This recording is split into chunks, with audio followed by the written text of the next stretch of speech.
Você já teve a sensação de que tem algo na sua vida que parece não estar encaixado? Você sabe o que você quer, sabe o que você precisa fazer e o que você precisa deixar de fazer para alcançar o que você deseja, mas por alguma razão você simplesmente não consegue agir. Ou talvez você nem tenha tanta clareza assim, só percebe que parece que na sua vida você sempre dá um passo para frente e dois para trás. Pois eu quero te dizer que você não está sozinha nessa e que a razão de tudo isso é a autossabotagem. Você também pode chamar isso de boicote, encalacre ou treta. Fique à vontade e escolha o termo que você quiser.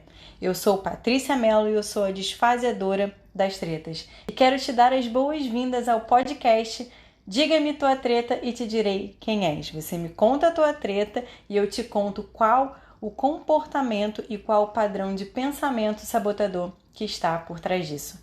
Bora lá? No episódio anterior, nós falamos sobre a origem ancestral do foco no negativo e sobre como o medo, principalmente o medo da rejeição, ativa nossos pensamentos sabotadores. E hoje nós vamos falar sobre como os sabotadores surgiram especificamente na sua vida.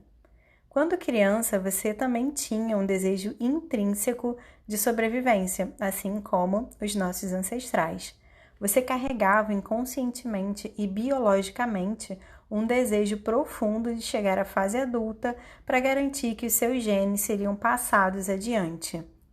Você pode até falar: "Ah, Patrícia, mas eu nem quero ter filhos." Você pode ter decidido isso racionalmente na sua fase adulta, com base em experiências que você teve ao longo da sua vida. Isso, inclusive, faz parte do seu livre-arbítrio. Mas como animal que também somos e como parte integrante da natureza, existe sim esse desejo biológico de garantir que a nossa espécie continue existindo no nosso planeta. Agora, o que a gente vai fazer a partir disso, aí é uma questão de decisão. E quando criança, você dependia de outras pessoas, de adultos que eram os seus cuidadores, sejam seus pais biológicos, pais adotivos, avós e até mesmo professores. E era aterrorizante demais olhar para essas pessoas e perceber que elas tinham algum problema. Como a sua vida dependia delas, elas não poderiam ter defeitos, pois como é que alguém imperfeito iria garantir a sua sobrevivência? Na sua cabeça de criança não fazia sentido e ainda era assustador. Então, como consequência, você passou a acreditar que o problema estava em você. E aí toda uma construção interna começou a ser feita. Não é que eles não te davam amor, atenção e cuidado. Era você que não merecia isso.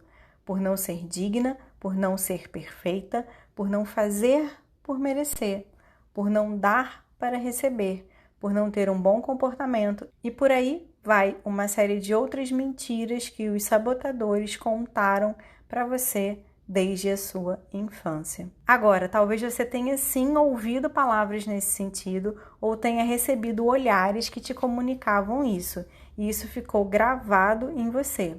Sabe, nem todas as pessoas têm consciência disso, mas a filosofia tolteca, por exemplo, nos ensina que as palavras são feitiços. Com elas podemos abençoar ou amaldiçoar a vida de alguém.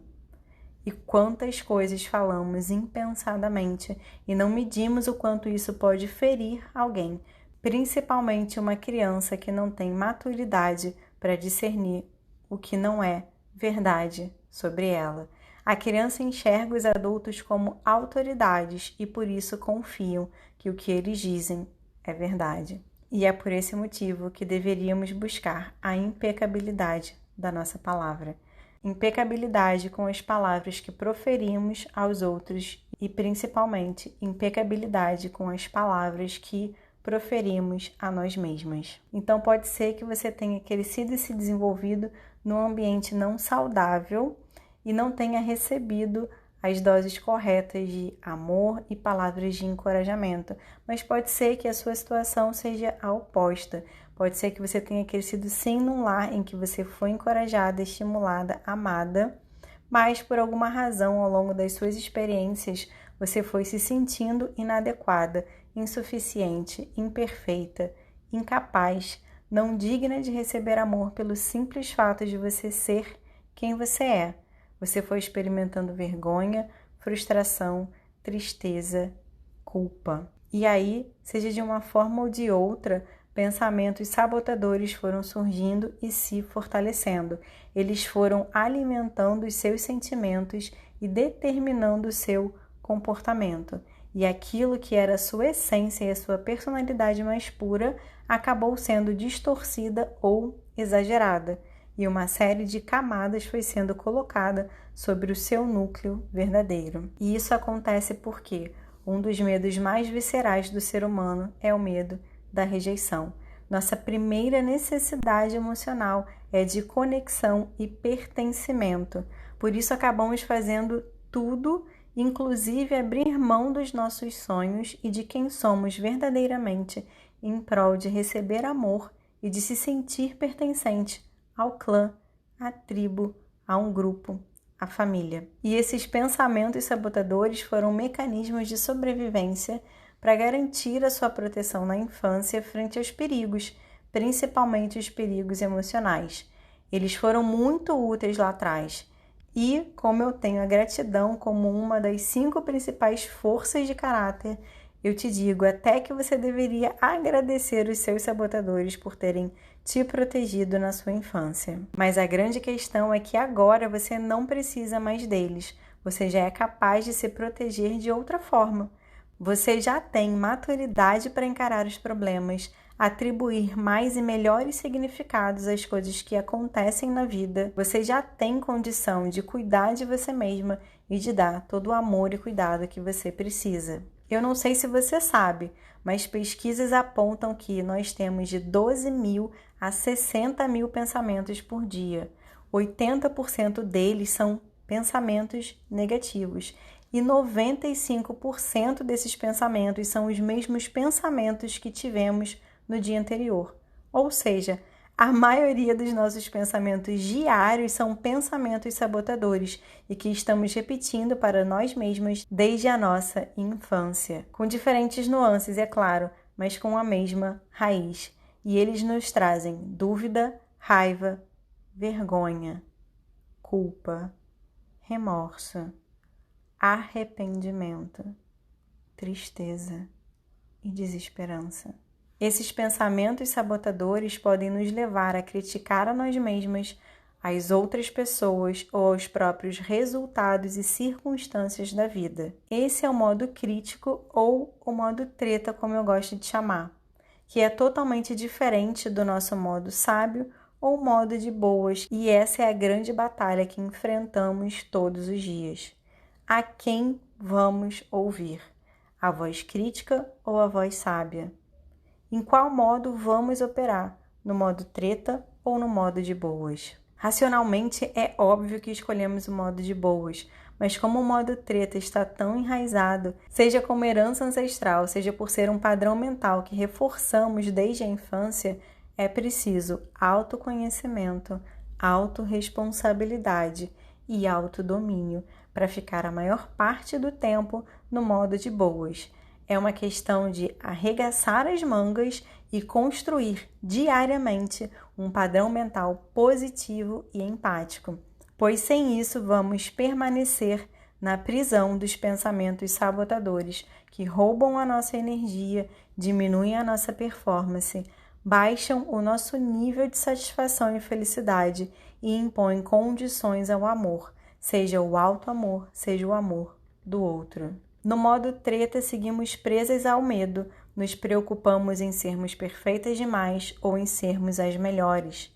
Em querer controlar tudo, buscamos desesperadamente prazer e alegria, abafamos nossas dores, racionalizamos demais e bloqueamos a experiência do sentir.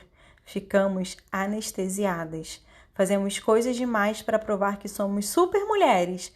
Acabamos por perder a mão na nossa própria generosidade e falamos sim, mesmo querendo dizer não, só por medo de perder amor e aceitação do outro. E tantas outras tretas que vamos falar especificamente nos próximos episódios. Você pode olhar para os seus resultados hoje, para aquilo que você está colhendo na sua vida e ficar desapontada e querer mudar o hábito ou o comportamento que gerou isso. Talvez você já tenha até tentado fazer isso, mas eu aposto que não teve muito sucesso. Isso porque, para qualquer mudança e transformação efetiva que você queira alcançar na sua vida, é preciso olhar para a raiz. É preciso olhar para os pensamentos, criar e fortalecer novas conexões neurais que te trarão mais satisfação, mais confiança, mais determinação, mais felicidade, pois estarão conectadas ao amor, à sua essência e ao seu modo sábio. Então vamos encerrando por aqui o episódio 2 do podcast Diga-me Tua Treta que te direi quem és. Eu espero você no próximo episódio, na quinta-feira, às 19 horas da noite. E se você tiver ficado com alguma dúvida sobre o conteúdo de hoje ou quiser compartilhar comigo a tua treta para que eu possa produzir um conteúdo específico sobre isso para você ao longo dos próximos episódios desse podcast, é só você me mandar uma mensagem no privado, no direct do meu Instagram, no @patriciamelooficial. Lembrando que é um Melo com 2 L's e 2 O's, um O pro Melo, um O pro Oficial, tudo junto. E é isso, nos vemos no próximo episódio. Tchau!